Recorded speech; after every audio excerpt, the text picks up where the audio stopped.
10 जुलै 2025ला कोल्हापुरातल्या गावबाग पोलीस ठाण्यात एक तक्रार दाखल झाली होती। नेता तडाखे या बहिणीने आपला भाऊ लखन बेनाडे बेपत्ता असल्याची तक्रार दाखल केली होती आणि याच तक्रारीवरून बेनाडेचा शोध सुरू होता। लखन बेनाडे हा ग्रामपंचायत सदस्य होता। त्याचं इचलकरंजीमध्ये वजन होतं। खास करून त्याच्या रांगोळी गावात तो चांगलाच फेमस होता।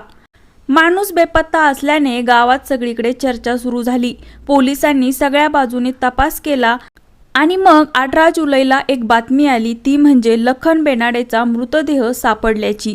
मृतदेह हा हिरण्यकेशी नदीत सापडला होता, पण जो मृतदेह सापडला तो 5 तुकड्यामध्ये सापडला होता।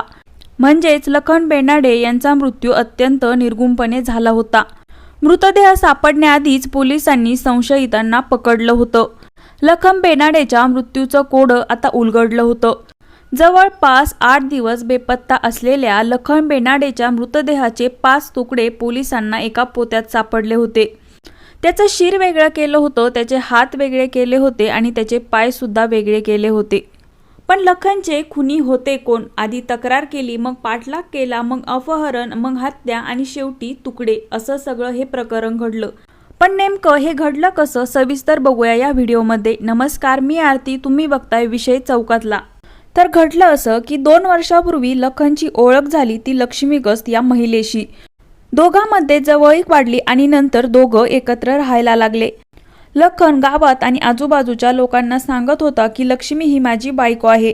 पण काही महिन्यानंतर दोघांमध्ये भांडण व्हायला लागले आणि खूप वेळा लखनने लक्ष्मीची पोलीस स्टेशनमध्ये तक्रार दाखल केली। लक्ष्मी आपल्याला शारीरिक आणि मानसिक त्रास देऊन आपला छळ करते, अशा अनेक तक्रारी त्याने वेगवेगळ्या पोलीस स्टेशनमध्ये दिल्या होत्या। 1 महिन्यापूर्वी 14 जूनला सावपुरी पोलीस स्टेशनमध्ये लक्ष्मी आणि तिच्या कुटुंबाविरोधात त्याने तक्रार दाखल केली होती। लखनने जी तक्रार दिली त्यानुसार लखन आणि लक्ष्मीचं 2024 मध्ये लग्न झालं होतं। लग्नानंतर झालेल्या भांडणाचा राग मनात घेऊन माहेरचे लोक तिला माहेरी घेऊन गेले आणि जेव्हा लखन तिला माहेरहून परत आणण्यासाठी गेला तेव्हा तिच्या कुटुंबाने त्याच्याकडे पैशाची मागणी केली।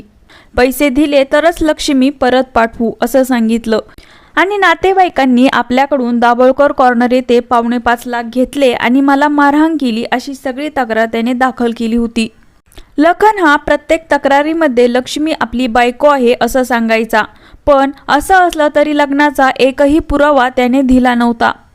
पण पोलिसांनी दिलेल्या माहितीनुसार आणि लक्ष्मीच्या तक्रारीनुसार लखन आणि लक्ष्मीचं लग्न झालं नव्हतं। लक्ष्मीसोबत लखनचे अनैतिक संबंध होते।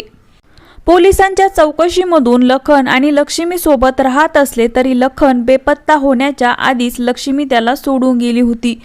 लखन बेपत्ता झाल्याची तक्रार आणि त्याच वेळी लक्ष्मीने त्याच्या विरोधात सोशल मीडियावर टाकलेले रील्स, यामुळे पोलिसांचा सगळ्यात अगोदर संशय गेला तो लक्ष्मीवरती। त्यानंतर पोलिसांनी विशाल गस्ते एका संशयिताला ताब्यात घेतलं।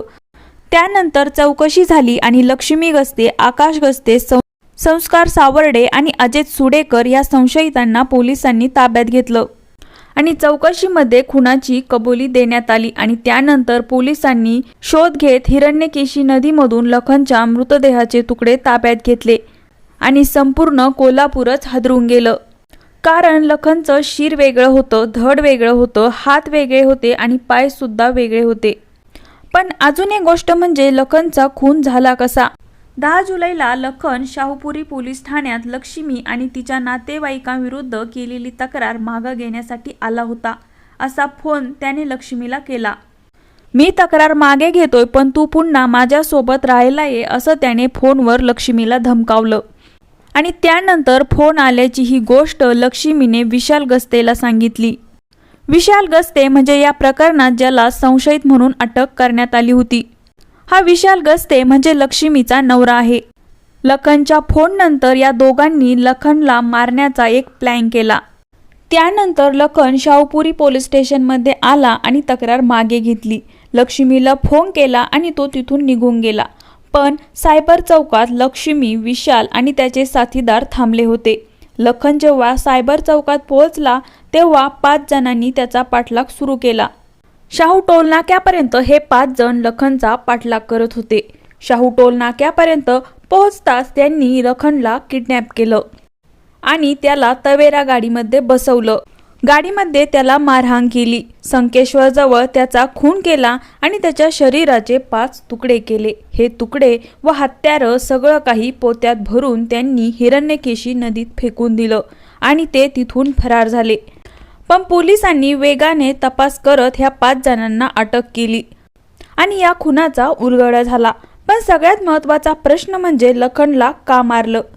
पोलिसांनी ज्याला पकडलं तो विशाल गस्ते हा अगोदरच गुन्हेगार होता. त्याच्यावर 20 पेक्षा जास्त गुन्हे आहेत.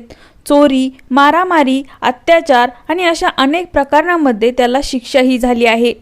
2 वर्षापूर्वी पोक्सो अंतर्गत त्याला एका गुन्ह्यासाठी राजारामपुरी पोलिसांनी कळंबा जेलमध्ये टाकलं होतं.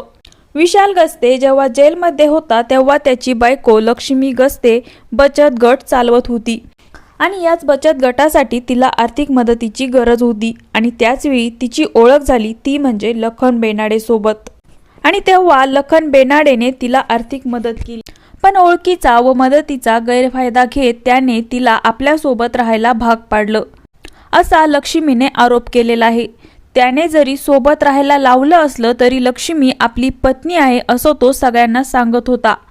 लखनने आपल्यासोबत जबरदस्तीनं शारीरिक संबंध ठेवले, आपले अश्लील व्हिडिओ काढले व ते व्हायरल करायची मला धमकी दिली असेही आरोप लक्ष्मीने केले होते. या दोघांनी एकमेकांविरोधात तक्रारी सुद्धा दिल्या होत्या. पण वादामुळे इथे वेगळंच वळण तयार झालं. जेव्हा लक्ष्मीचा नवरा विशाल गस्ते जेलमधून बाहेर आला तेव्हा लक्ष्मीनं लखनला सोडलं व ती विशालकडे जाऊन राहायला लागली आणि याच गोष्टीचा लखनला त्रास व्हायला लागला. त्याने लक्ष्मीचा मानसिक छळ सुरू केला आणि त्याचमुळे लक्ष्मी आणि तिच्या नवऱ्याने ठरवलं की याचा खून करायचा आणि अशा प्रकारे हे सगळं प्रकरण घडलं. पण लखनचा बॅकग्राऊंड सुद्धा गुन्हेगारीच होतं. तो त्याच्या सत्तेचा वापर करून दादागिरी करायचा. तो अनेक महिलांना अगोदर आर्थिक मदत करायचा आणि नंतर त्याचा गैरफायदा घ्यायचा. त्याच्यावर अनेक गुन्हेही दाखल आहेत असं बातम्यांमधून सांगण्यात येतंय.